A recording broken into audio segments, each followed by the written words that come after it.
बिस्मिल्लाहिर्रहमानिर्रहीम बिस्मिल्लाहिर्रहमानिर्रहीम। अज़ीज़ तलबा अस्सलाम वालेकुम। उम्मीद है कि आप सब खैरियत से होंगे।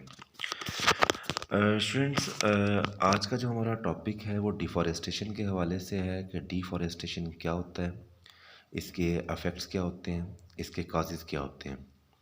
तो सबसे पहले स्टूडेंट्स हम बात करेंगे डिफ़ॉरेस्टेशन के हवाले से कि डिफ़ॉरेस्टेशन है क्या चीज़। देखें, डी का मतलब होता है निकाल देना, खारिज कर देना या ख़त्म कर देना। फॉरेस्टेशन यानी जंगलात को। तो आप ये देखें कि जो जंगलात हैं, जो पौधे वगैरह लगे होते हैं, जो दरख्त लगे होते हैं, जहाँ पे बहुत ज़्यादा अबंडेंस होती है प्लांट्स की, तो ट्रीज़ एंड प्लांट्स की, तो उनको हम फॉरेस्ट का नाम दे सकते हैं। तो जब हम उसको कट कर देते हैं, ट्रीज़ को कट कर देंगे, प्लांट्स को कट कर देंगे, यानी कि फॉरेस्ट लैंड को नॉन फॉरेस्ट लैंड में अगर हम कन्वर्ट कर देंगे तो वो डिफॉरेस्टेशन कहलाता है। तो डेफिनेशन में भी स्टूडेंट्स देखिएगा, deforestation means cutting down of the trees from the conversion of forest to non forest land, यानी कि फॉरेस्ट जो लैंड है वो नॉन फॉरेस्ट लैंड में कन्वर्ट हो रही है इसमें। तो देखिए स्टूडेंट्स, हम बात करते हैं आगे काजेज़ एंड इफ़ेक्ट्स की बात करते हैं कि इसके काजेज़ क्या हो सकते हैं, इसके अफेक्ट्स क्या हो सकते हैं। तो सबसे पहले स्टूडेंट्स हम इसके अफेक्ट्स की बात कर लेते हैं कि क्या अफेक्ट्स हो सकते हैं अगर हम जंगलात को काट देते हैं, यानी कि प्लांट्स एंड ट्रीज़ को अगर हम काटते हैं तो क्या हमें क्या मुश्किलात का सामना कर सकते हैं हम। तो देखें, सबसे पहले वो पहला पॉइंट वो ये कह रहा है कि when there are no trees to keep the soil in a place there are more chance of the soil erosion. तो ये देखें, सॉइल इरोजन यानी कि ज़मीन जो है वो बंजर हो जाएगी। आप सादा जो है ना वो अल्फाज में आप ये कह सकते हैं कि ज़मीन जो है, तो स्टूडेंट्स, ज़मीन जो जब बंजर हो जाती है, यानी कि जब ट्रीज़ नहीं होंगे, तो वो सॉइल इरोजन का जो है वो होगा। Heavy rainfall washes soil into the river. अब देखें, जब जंगलात नहीं होंगे, मैं इसके अफेक्ट्स बता रहा हूँ कि क्या बैड इफेक्ट आएंगे।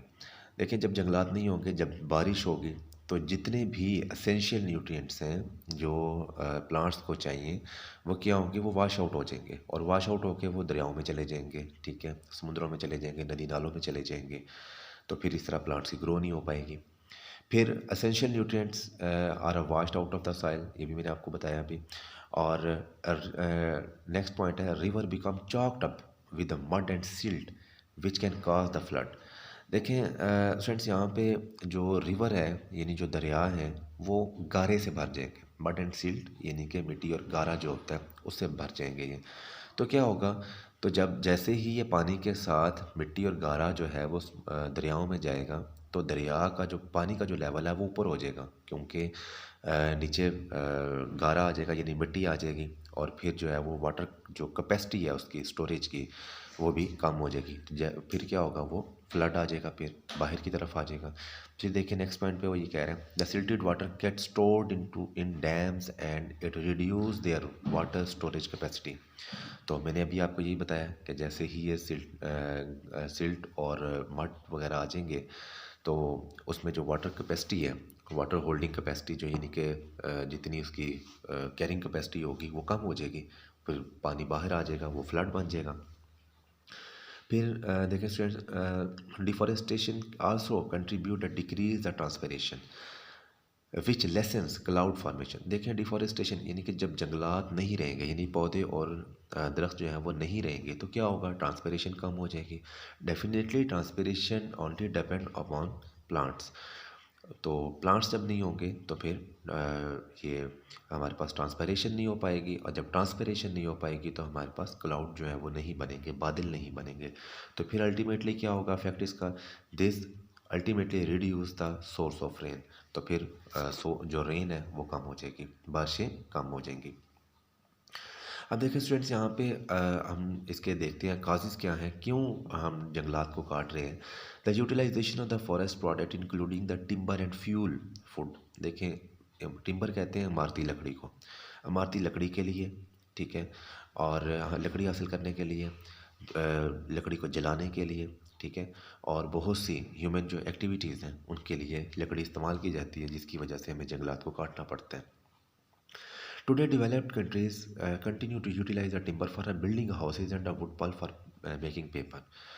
तो देखिए वो कहते हैं कि अब जो है वो बेशक डेवलप कंट्रीज़ भी क्या कर रही हैं, ये जो इमारती लकड़ी है ये भी इस्तेमाल कर रही है इमारतों में बहुत ज़्यादा इमारत के लिए।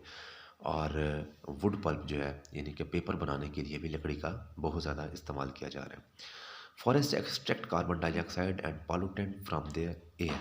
अब देखें फॉरेस्ट, अब देखें ज़रा, अब इसके क्या नुकसानात हमें क्या हो रहे हैं कि जब हम फॉरेस्ट जब हम काट लेते हैं तो देखें क्या होगा।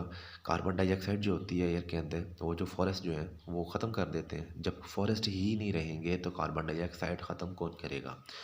तो लिहाजा ऐसा होगा कि जो कार्बन डाइऑक्साइड है वो फिर इन्वायरमेंट के अंदर ही रहेगी, जो कि पोल्यूशन का कास बनेगी।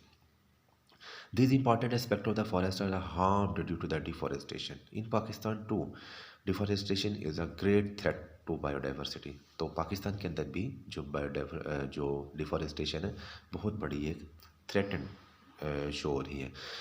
अब देखिए ओवर हंटिंग में, ओवर हंटिंग के अंदर ओवर हंटिंग एक नेक्स्ट टॉपिक है इसका, यानी कि बहुत ज़्यादा शिकार करना, हद से तजावज़ कर जाना। तो देखिए ओवर हंटिंग जो है वो क्या है। Over hunting has been a cause the significant cause of the extinction of the hundred of the species and endangerment of many more such as the whale, ibex, urial, markhor, ETC। अब देखिए वो क्या कह रहे हैं, कहते हैं कि ओवर हंटिंग जो है वो बहुत ज़्यादा अफेक्ट काज कर रही है। किस पे अफेक्ट काज कर रही है। देखें बहुत से जो जानदार हैं वो एंडेंजर्ड हो गए, यानी कि मैंने लास्ट टॉपिक में मैंने आपको लेक्चर में मैंने बताया था कि एंडेंजर्ड एक्सटिंक्ट स्पीशीज़ होती क्या है। देखिए एंडेंजर्ड हो गए यानी कि वो ख़तरे में आ गए। अगर उनकी हंटिंग ना रोकी गई, उनकी हंटिंग स्टॉप ना की गई तो क्या होगा, वो भी ख़त्म हो जाएंगे, वो भी एक्सटिंक्शन में चले जाएंगे। तो फिर वो यही कह रहा है कि बहुत से जो स्पीशीज़ हैं, देखें जैसे आइबैक्स है, मारखोर है। मारखोर तो हमारा नेशनल एनिमल पाकिस्तान का, तो वो भी जो है वो एंडेंजर्ड में है इस टाइम। तो यूरियल वगैरह, आइबैक्स वगैरह, ठीक है, ये वेल्स जो हैं इनकी हंटिंग की वजह से इनकी तादाद में बहुत ज़्यादा कमी हो गई है।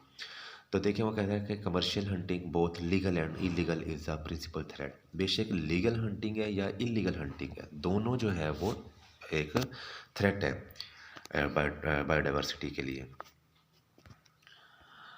तो स्टूडेंट्स ये था आज का हमारा topic deforestation and over hunting. आज हमने काजेज़ पढ़े, उसके इफ़ेक्ट्स पढ़े। उम्मीद करता हूँ कि आपको ये सब समझ में आया होगा। अपना बहुत सारा ख्याल रखिएगा। अल्लाह हाफिज़।